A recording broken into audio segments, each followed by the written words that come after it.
Magandang oras sa inyong lahat. Nais ko lang pong humingi ng paumanhin kung ngayon lamang po ako nakapag-upload dahil sobrang busy po talaga ako sa trabaho dahil nga pauwi na po ako in a few weeks. So kailangan ko pong ayusin yung ibang bagay na kailangan kong tapusin dito bago ako makauwi. Ayan, maraming salamat po. So narito na ang karugtong ng kwento. Lay, Hindi siya lumingon para harapin ito. Nanatili lang nakatingin si Laura sa harap ng locker niya. Bakit siya nito sinundan? Para magpaliwanag ba? Bakit naman ito magpapaliwanag sa kanya? Sino ba siya? Iyon ang mga tanong na mas dumagdag pa sa gulo ng kanyang isip. Lay, muling pagtawag nito, ilang saglit pa ay naramdaman niya ang pagpatong ng isang makapal na jacket sa kanyang likod. Inalis niya yon. Hindi ko kailangan ito. Ani Laura at hinarap ang lalaki para ibalik ang jacket nito. Natigilan siya nang makaharap si Louie. Basang-basa rin ito.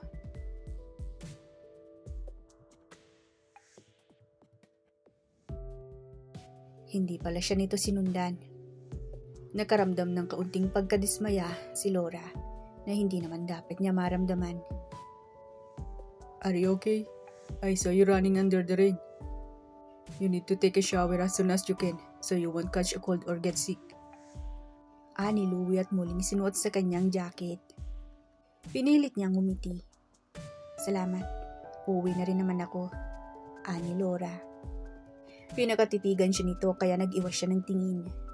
Hindi mo ba kailangan ng jacket? Bakit mo naman ibibigay sa akin kung nabasa ka rin? Tanong ni Laura. You need it more than I do. Tugon naman ni Louie. Napailing si Laura. Hindi naman pero salamat. Lalabhan ko na ito mamaya at babalik ko bukas. It's okay. Take your time. Ani Louie. Laura Lay. Sabay na napatingin si Laura at Louie sa bagong dating. It was Mera. Naglakad ito palapit sa kanila at binuksan ang locker nito ang katabi ng kay Laura. I better get going now. Take care. Paalam ni Louie at naglakad na palayo. Thank you ulit. Pahabol ni Laura. Nang masiguradong wala na si Louie ay doon lang nagsalita si Mera. Why did you leave? Napansin ko kasing parang bubuhos na yung ulan, kaya sinubukan kong magmadali pupunta rito para hindi mabasa ng ulan yung mga gamit natin sa school. Ang kaso, naabutan pa rin ako ng ulan kaya ito at nabasa. Nakalimutan ko rin kasing ilabas ang payong ko sa bag. Pagsisinungaling ni Laura. Isinara ni Mera ang locker at hinarap siya. Pinakatitigan siya nito ng ilang segundo bago nagbawi ng tingin. We should leave now. You're drenched by the sudden downpour. Let's avoid getting sick as much as possible. No one wants to be sick anyway. Tahimik lang na sumunod si Laura kay Mera palabas ng locker station. Nasa labas na si Kiyos, maging ang sasakyan nito. Medyo kumalma na rin ang kalangitan. Let's go, okay? Pag-aya ni Mera sa lalaki. Imbes na sumunod kay Mera ay lumapit si Kiyos kay Laura at inabot ang isang paper bag. Go and get changed first. Ani Kiyos. Tinanggap niya yon at naglakad sa pinakamalapit na restroom. Nang makapasok sa isang cubicle ay nagsimula na siyang magpalit ng damit. Nang tingnan niya ang loob ng paper bag ay may bath towel kasama ng damit at isang suklay. Ginamit niya muna yon para punasan ang katawan bago isuot ang damit na sobrang laki para sa katawan niya. Pero mas mabuti na yon kaysa matuyo ang tubig ulan sa katawan niya at magkasakit pa. Mahirap na at nag-aaral siya. Nang natapos sa paglilinis at pagayos sa sarili, ay bumalik na siya kila Mera. Nag-uusap ang mga ito pero natigil lang nang dumating siya. Let's go now. Aya ni Mera at pumasok na sa sasakyan. Sumunod siya pero sa backseat siya nakapwesto at sa passenger seat naman si Mera katabi ni Kiyos na nagmamaneho. Habang nasa biyahe ay tahimik at tulala lang si Laura. Mabigat pa rin sa dibdib ang mga nalaman niya. Posible bang nahulog ng loob ko sa kanya? Kung hindi naman, bakit ganitong nararamdaman ko? Tanong ni Laura sa kanyang isip. Dahil sa pagiging okupado ng kanyang isip, ay halos hindi niya napansin na nakarating na sila. Kung hindi pa binuksan ni Mera ang pintuan sa passenger seat at lumabas ay hindi siya nakabalik sa katinuan. Lumabas na rin siya ng sasakyan at sinubukang ayusin ang sarili habang naglalakad papunta sa bahay ni Alfie. Pagpasok niya ay plano niyang dumiretso sa kanyang silid at doon ituloy ang mga iniisip. Ngunit nadatnan nilang nasa living room si Alfie at ang anak nitong si Fiera. Gulat na napatingin ang bata sa kanya. Si Alfie naman ay ganun pa rin ang ekspresyon. "Hello, Tita Laura. You look beautiful in that clothes. But they seem so familiar." Umakto itong nag-iisip. "Aha, I remember now. That's the clothes I saw in Daddy's car a while ago." Dagdag pa ng bata. Natigilan naman si Laura sa sinabi nito. Bakit naman ito ipapasuot ang sariling damit sa kanya? Nilingon ni Laura si Kiyus pero agad rin itong nag-iwas ng tingin at pumunta sa dining room. "Faye, come on. Let's grab some ice cream cake made by your Uncle Emmanuel." Pag-aya ni Mera sa bata. "Okay." Masiglang tugon ng bata at tumakbo palapit kay Mera. Sumunod ang mga ito kay Kiyus sa dining room kaya naiwan sila ni Alfie doon. Panandali ang katahimikan ang namayani sa pagitan nilang dalawa ni Alfie. Kung sa iba siguro awkward na ang ganitong sitwasyon, pero para kay Laura, mabigat. Ang bigat-bigat ng nararamdaman niya sa kanyang dibdib. Kung pwede lang siyang tumakas at magkulong sa kanyang silid, ay doon na niya mailalabas ang totoong nararamdaman na kanina pa niya pinipigilan. "Napadalaw po kayo." Panimula ni Laura nang tingnan lang siya nito. "Pasensya na po, hindi pa po ako nakakapaglinis. Plano ko pa naman sana ngayon." "You don't have to." Putol ni Alfie sa mga sasabihin niya. Is she going to get fired now? Iyon lang ang naisip agad ni Laura. "You don't have to clean this house anymore because you're moving in with me and my daughter at my main house." Pagpatuloy nito. May ibang bahay pa pala ito. Kaya siguro panay ang alis nito dahil hindi naman talaga siya taga rito. Hindi ko pa maintindihan. Kung sasama po ako sa inyo at lilipad doon, yun na rin po yung bahay na lilinisan ko. Tanong ni Laura. "No, you don't have to clean any house anymore. I have a task for you. The very important and main task. I'll ask you to do in exchange for what I paid for you at the auction. I want you to look out for my daughter since you're in the same school now.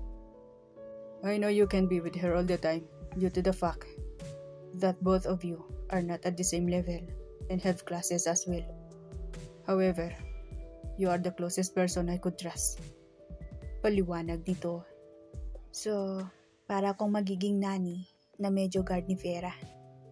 Bakit hindi na lang si Ate Mera at si Manang Bethina? Sila naman talagang pwede dyan. Ani Laura. "Bethy, she needs to go back to her family now. She's been working with us for more than 3 decades. They need her now more than we do. Mera, on the other hand, she can stay with my daughter due to some commitments she had. Sure, she could protect her, but having a companion, a friend, and a mother figure, I'm afraid me is too busy from the other things to fulfill my daughter's need." Tugon ni Alfie. Nasaan ba ang asawa niya? Hindi ba nito kayang gampanan ng mga rules na yon? Para iba pa ang gumawa nun para sa anak nila? Yung mami niya, hindi niya ba magawa yon? Lakas loob na tanong ni Laura. May karapatan naman siyang magtanong dahil naguguluhan siya sa sitwasyon ng mag-ama. Sandaling natahimik si Alfie sa tanong niya. She never showed up after giving birth to Fiera and leaving our daughter under my care. Paliwanag ni Alfie. Hindi makapaniwala si Laura sa mga sinasabi nito. The man before her is different from the man he was sa kwento nito. This man is almost has everything now. Nasa iyo naman ng lahat. Ayaw niya pa rin bumalik? Tanong ni Laura. Kung babalik man, ano ang mangyayari? He shrugged. I don't think I have everything. And no, I haven't heard from her ever since. Hinintay ni Laura na magpatuloy ito sa pagsasalita, ngunit hindi na ito muling umimik pa. Hindi ko pa rin maintindihan. I mean, it doesn't make sense to purchase someone who's been a candidate for prostitution just to babysit your daughter. It's a bit absurd, don't you think? You could hire someone. I know you could afford numerous of them to attend to your daughter's needs. So why me? Si Laura naman ang nagsimulang magsalita. He looked at her straight in the eye and said, Because you need saving. Halos pabulong na nitong sagot. Saving? Am I a damsel in distress to you? She laughed in a deflective manner. Are you not? Balik tanong ni Alfred sa kanya na hindi niya nasagot agad. Tell me you're not, when you're at the verge of your tears, closing your eyes to seek comfort from darkness as you dance with almost nothing left to cover your body. Nakita niyang pagkuyom ng kamao nito. Those eyes felt too close, and everything in it seems too clear to me. The pain, the sorrow, and suffering. If only you could see yourself with my eyes, maybe you would understand. He paused. And I want you to know that saving someone, saving you is priceless. I never regret purchasing you, not even once. So it was out of pity after all. Hindi alam ni Laura kung ano ang mararamdaman niya. Magulo pa rin ang kanyang isip at ang bigat pa rin ng dibdib niya sa mga nalalaman. Magayos lang po ako tapos sasama na po ako. Ani Laura bago tumalikod kay Alfred. Wala siyang dadalhin maliban sa mga gamit niya sa eskwelahan. She owns nothing after all. Nang makaakyat at makapasok sa loob ng kanyang silid ay napasandal siya sa pintuan. Tulala sa kawalan habang nag-uunahan sa pagkawala ang mga luha sa kanyang mga mata at sunod-sunod na dumalaw sa kanyang pisngi. Hindi niya malaman kung ano ang iniyakan niya. Ang gusto lang naman niya sa mga oras na yon ay mabawasan ang bigat na nararamdaman niya. Pero kahit yata ilang luha na ang nailabas niya, ay ganun pa rin. Hindi niya napansin kung gaano siya katagal na nanatiling ganun. Pero napatigil siya sa tahimik na pagluha nang may kumatok sa pinto. Lay, there's no rush. You'll move in tomorrow. I leave this dinner of yours right here. Eat up and rest well. Narinig niyang sabi ni Alfred bago ito naglakad papalayo. I guess I can't blame myself for loving you. Bulong niya na lang at muling naiyak sa katotohanan na may nararamdaman na nga siya para sa lalaki. The next day, Are you sure you're okay? Pangilang ulit na tanong ni Louis sa kanya habang nasa klase sila. Do you want me to accompany you to the clinic? Or maybe ask some medicine for you? Dagdag tanong pa nito. Napaling si Laura na mas nagpadagdag pa sa pagkahilong nararamdaman niya. Ayos lang ako. Kailangan ko lang umidlip. Pagigising na lang ako kung nandyan na si Ma'am. Ani Laura at pinikit ang mga mata para matulog. Mabilis naman siyang nakatulog pero nagising rin agad siya nang maramdamang may yumugyog sa balikat niya. Wake up, Lay. Our teacher is here. Pagising ni Louis sa kanya. Hindi pa rin nawala ang pagkahilong nararamdaman niya. Pero pinilit niyang idilat ang mga mata at umayos ng upo. Nagsimulang mag-discuss ang kanilang guro. Pero halos walang naintindihan si Laura dahil sa bigat ng kanyang pakiramdam. Gusto na lang niyang ipikit ang kanyang mga mata at matulog. Miss Lorelei Dawson, are you just going to sleep within my class? The door is open for you to go out. Narinig niyang sabi ng kanilang guro. She's not feeling well, ma'am. Narinig niyang depensa ni Louie para sa kanya. Then bring her to the clinic. Utos ng guro. I'll take her to the clinic. Narinig niyang sabi ni Mera na nasa unahan.